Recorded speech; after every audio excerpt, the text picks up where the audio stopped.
orang Wahabi ini tidak suka dengan para habaib karena Wahabi ini memang menghimpun kejelekan berbagai aliran di luar Ahlus Sunnah.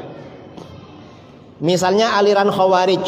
Wahabi ini kan oleh para ulama ditetapkan sebagai golongan Khawarij.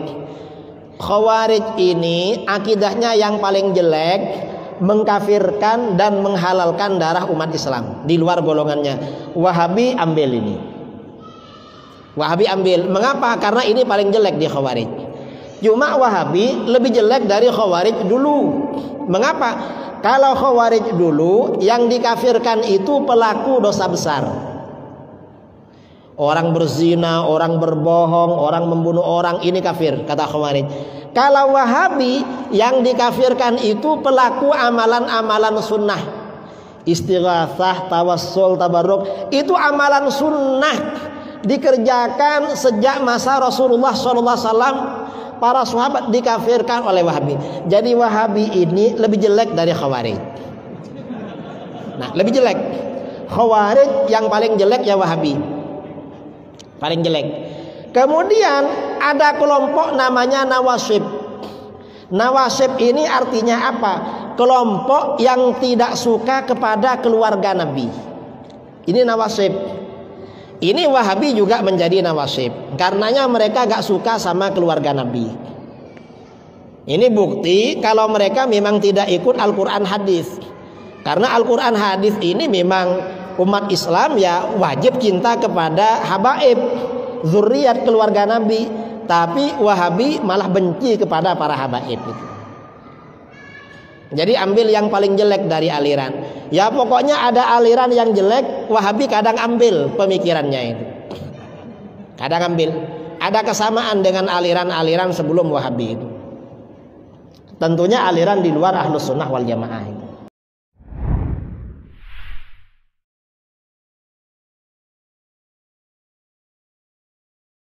Jadi setiap pendengar hadis kayaknya kayak seperti jin yang diruqyah. Hadis, hadis.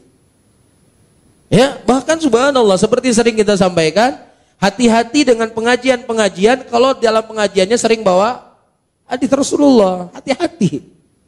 Hati-hati pengajian yang sering membawa ayat-ayat Qur'annya belum-belum, yang ciri-ciri Wahabi ya lagi ya. Alhamdulillah. Kita diberikan ciri-ciri yang luar biasa ya. Ciri-ciri Wahabi suka bawa Al-Quran dan hadis. Bangga nggak kira-kira? Hah? Jadi kalau seandainya yang dimaksud dengan Wahabi sering bawa ayat Quran dan sering bawa hadis, maka kita katakan kita Wahabi. Paham ya? Ini bukan ikrar maksudnya. Ya, ini bukan ikrar ayo ikhwah. Tetapi kita mengatakan kalau seandainya sifat dan ciri-ciri Wahabi adalah orang yang membawa Al-Quran, membawa hadis dalam ceramahnya, maka kita katakan apa? Kita Wahabi.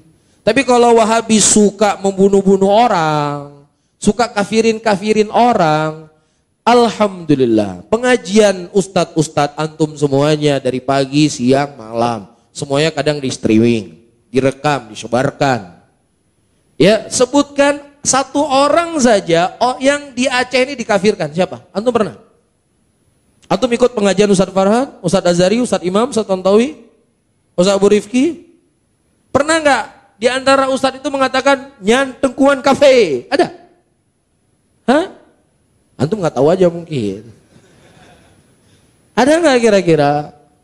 Ya ceramahnya tersebar, direkam. Ya di mana-mana bisa didengar. Sebutkan satu saja di antara ceramah-ceramah kita yang menyebutkan fulan kafir, fulan kafir. Tapi kalau kita mengatakan Fir'aun kafir sering. Ya mengatakan Abu Lahab kafir sering. Mengatakan orang kafir sering.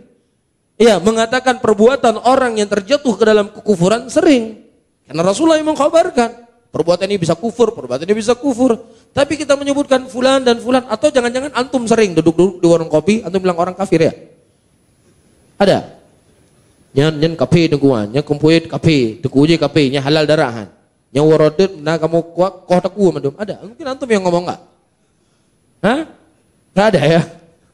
Nah kalau seandainya antum yang ngomong, jangan disalahkan ke kita. Ala taziru wazratun wizra ukhra, kata Allah. dosa seseorang itu tidak berpengaruh dengan dosa orang lain. Ya antum sendiri yang tanggung jawab, bukan kita. Ya kita nggak pernah mengajarkan untuk mengatakan fulan kafir, fulan kafir, fulan kafir, fulan halal darah, nyawa kejit disembelih, nyokoh taku, nggak ada. Iya, kita katakan justru orang yang sudah jelas kekafirannya, dukun, tukang santet, yang memang betul-betul kafir dengan perbuatan permainan sihirnya, ia berkhidmat kepada iblis. Iya, menulis ayat Al-Quran dengan darah haid wanita untuk menghina Al-Quran, ini perbuatan kufur. Nah kalau seandainya dia sudah terjatuh dalam kekufuran, yang menegakkan hukum had itu siapa? Pemerintah, bukan kita. Kita hanya menjelaskan ini perbuatan kufur. Adapun urusan hukuman itu kembali kepada pemerintah, bukan kepada kita. Bisa difahami? Benarkah Wahabi itu senang mengafirkan kaum muslimin yang bukan pengikutnya? Ya. Ini Masya Allah ya. Ya. Ini paling banyak disebarkan ini dari masa dahulu. Bahwa Wahabi ini ya gemar apa? Gemar mengafirkan. Iya. Gemar mewakilkan. Dan ini kalimat bukan berasal dari umat Islam saja. Atau dari ulama-ulama yang tidak setuju dengan beliau. Iya. Tapi ini kalimat memang sudah terukur dari orang kafir pun yang menghendaki perpecahan di tengah umat, itu memasukkan hal ini. Ya, sebab istilah Wahabi ini, apalagi sekarang ini, itu istilah yang sangat bagus dipakai untuk apa? Membuat orang lari dari ilmu agama yang benar. Ya, dari ilmu agama yang benar. Sampai dipakai oleh petinggi-petinggi ya, negeri-negeri kafir kalimat itu untuk membuat lari dari apa? Dari kaum muslimin. Iya. Ini ada penulis Jerman yang berkata tentang Wahabi. Katanya Wahabi ini mereka memandang diri mereka itu satu-satunya yang bertauhid. Dan seluruh kaum muslimin yang lainnya adalah musyrikin. Ini perhatikan ya dari kalimat-kalimat. Memang ada orang-orang yang mengompori, dia membakar di sana sini. Ada sebagian dari umat Islam yang membenarkan hal tersebut. Iya, membenarkan hal tersebut. Baik. Dan Syekh Muhammad bin Abdul Wahab sendiri, beliau jelas dakwanya di dalam hal ini. Pada hal-hal yang beliau dituduhkan, ya, dalam perkara yang seperti ini, beliau memberikan jawaban. Kata beliau, fa in qala qailuhum, kalau di antara mereka ada yang berkata, ya, bahwa Syekh Muhammad bin Abdul Wahab dan pengikutnya mengkafirkan keumuman kaum muslimin, fanaqulu, kami berkata, subhanaka hadza buhtanun adzim. Maha suci Engkau ya Allah, sesungguhnya ini adalah apa? Kedustaan yang sangat besar. Ya, kedustaan yang sangat besar. Jadi itu tidak ada di dalam apa namanya? Di dalam ucapan beliau.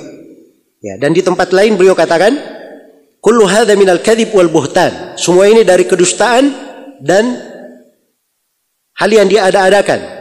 Alladzi yasudduna bihin nas an dinillahi wa rasulih. Yang dengan itu mereka ingin menghambat manusia untuk mengikuti agama Allah dan Rasulnya. Kata Syekh, wa idza kunna la nukaffiru man abada as-sanam alladhi ala qabri Abdul Qadir was-sanam ala qabri Ahmad al-Badawi wa amthalihima li ajli jahlihim wa adam ma yunabbihuhum fa kayfa nukaffiru man lam yushrik billah wa lam yuhajir ilayna aw lam yakfur wa yuqatil. Subhanaka hadza buhtanun 'adzim. Kata beliau, ya, kami ini itu terhadap orang yang menyembah berhala di atas kuburan Abdul Qadir atau berhala di atas kuburan Ahmad al-Badawi dan semisal dengannya, itu kami tidak kafirkan. Kata Syekh, kenapa? Karena mereka jahil dan tidak ada yang mengingatkan kekeliruan itu. Ya. Oleh yang seperti itu aja kami tidak kafirkan. Bagaimana kami dikatakan mengafirkan orang yang tidak berbuat kesyirikan? Dia tidak berhijrah kepada kami. Ya. Atau kami kafirkan orang yang tidak ikut berperang bersama kami. Kata beliau, Maha suci Allah. Ini adalah kedustaan yang sangat besar. Baik. Jadi ini bantahan-bantahan beliau. Dari lisan beliau. Ya. Siapa yang membaca dari buku-buku Syekh Muhammad bin Abdul Wahab, kelihatan. Ya. Bahwa beliau ini adalah orang yang menjelaskan agama. Orang yang menjelaskan tauhid. Iya. Menerangkan agama sesuai dengan kaidah-kaidah yang disepakati oleh para ulama. Iya. Sesuai dengan kaidah-kaidah yang disepakati oleh para ulama. Karena itu karya-karya tulis Syekh Muhammad bin Abdul Wahab dan murid-muridnya hingga hari ini itu dijadikan solusi ya, terhadap orang-orang yang memiliki pemikiran takfiri. Dijadikan solusi sebagai bantahan terhadap orang-orang yang melakukan peledakan dan terorisme. Sebab di dalam karya-karya tulis mereka terdapat dari penjelasan Islam yang lurus dan membantah syubhat-syubhat orang yang menyimpan di dalam masalah apa? Dalam masalah pengkafiran. Dan ini sejalan dengan para ulama yang lain. Iya. Karena itu orang-orang yang belajar dari buku-buku Syekh Muhammad bin Abdul Wahab, mereka ini tidak ada yang fanatik dengan Syekh. Ya, karena Syekh Muhammad bin Abdul Wahab tidak mengajak manusia mengikuti dirinya. Tidak mengajak manusia mengikuti dirinya. Beliau mengajak manusia untuk mengikuti Al-Quran dan Sunnah Rasulullah Sallallahu Alaihi Wasallam. Iya. Baik. Karena itu di dalam buku-buku yang diajarkan juga, ya, nah diajarkan di semua bidang. Ya, misalnya di buku akidah, bukan diajarkan akidah Imam Ahmad saja, misalnya, tapi diajarkan akidah semua ulama. Ya. Diajarkan akidah seluruh imam. Karena akidah umat Islam ini, ya, itu adalah hal yang disepakati oleh ahli sunnah wal jamaah dari masa ke masa. Dari masa ke masa. Jadi kalau ada di dalam pembahasan akidah ada yang mengatakan akidah yang benar begini, maka dia harus datangkan siapa dari para ulama yang berucap seperti itu. Jelas ya? Baik. Maka dari sini tampak ya bahwa tuduhan ya, Syekh Muhammad bin Abdul Wahab itu gampang mengafirkan ini adalah hal yang sekedar tuduhan saja. Tidak ada buktinya dari buku-buku beliau. Ya. Bahkan yang kami ketemukan dari para ulama yang berada di Saudi, di Yaman maupun di tempat-tempat yang lainnya, yang mereka semuanya membela dakwah Syekh Muhammad bin Abdul Wahab, juga mengajarkan buku-bukunya. Yang kami ketemukan dari mereka semuanya adalah orang yang paling memperingatkan tentang bahaya mengafirkan muslim tanpa hak. Yang menjadi inti masalah itu bukan di dalam adanya jatuh vonis kafir, nah. Yang menjadi masalah itu terkait dengan masalah dia mengafirkan apa sebabnya. Kalau pengafiran diingkari, ya itu berarti dia ingkari sesuatu dari apa? Jelas dalam agama, dalam Al-Quran disebut orang-orang kafir dalam neraka, diterangkan sifat orang-orang kafir. Iya. Nah, ini juga menuduh-nuduh Wahabi ini kalau kita tanya kepada mereka, ini Firaun kafir atau tidak? Dia pasti menjawab apa? Firaun kafir. Terus iblis kafir atau tidak? Iblis kafir. Berarti kamu ini sedang mengafirkan orang. Sembarangan saya. Kan begitu kan? Ya, sedang mengafirkan orang. Jadi tidak semua yang dikatakan kafir lalu dikatakan dia sedang mengafirkan. Tidak. Nah, pengafiran itu ada yang hak benar, dan itu adalah hak Allah dan Rasulnya. Ini pintu ditutup. Ya. Ini bukan tugasnya orang-orang yang baru belajar. Ya. Ini tugasnya orang-orang yang berilmu dalam menjatuhkan apa? Ketentuan kafir atau tidak. Dan itu ada kaitannya dengan masalah peradilan. Ya. Karena itu ada satu bab khusus di fikih namanya ahkam al-murtad atau ahkam ahli riddah. Hukum terkait dengan orang yang murtad. Ya. Itu ada hukumnya. Ini dibahas dalam buku-buku. Di semua fikih ada di dalam fikih agama dibahas. Ya. Jadi yang dipermasalahkan itu bukan pengafirannya. Yang dipermasalahkan adalah pengafiran tanpa hak, tanpa kebenaran. Itu yang dipermasalahkan. Ya. Dan menuduh bahwa Syekh mengafirkan manusia secara umum, siapa yang bukan pengikutnya dianggap kafir, ya. Siapa yang menyelisihinya dikafirkan. Nah, ini adalah hal yang tidak benar. Jelas ya? Baik. Nah, ini yang sekarang ini banyak ditanyakan, ada kalimat-kalimat dari sebagian orang, ya, selalu membawakan Wahabi itu senang seperti itu, ya, gemar mengafirkan.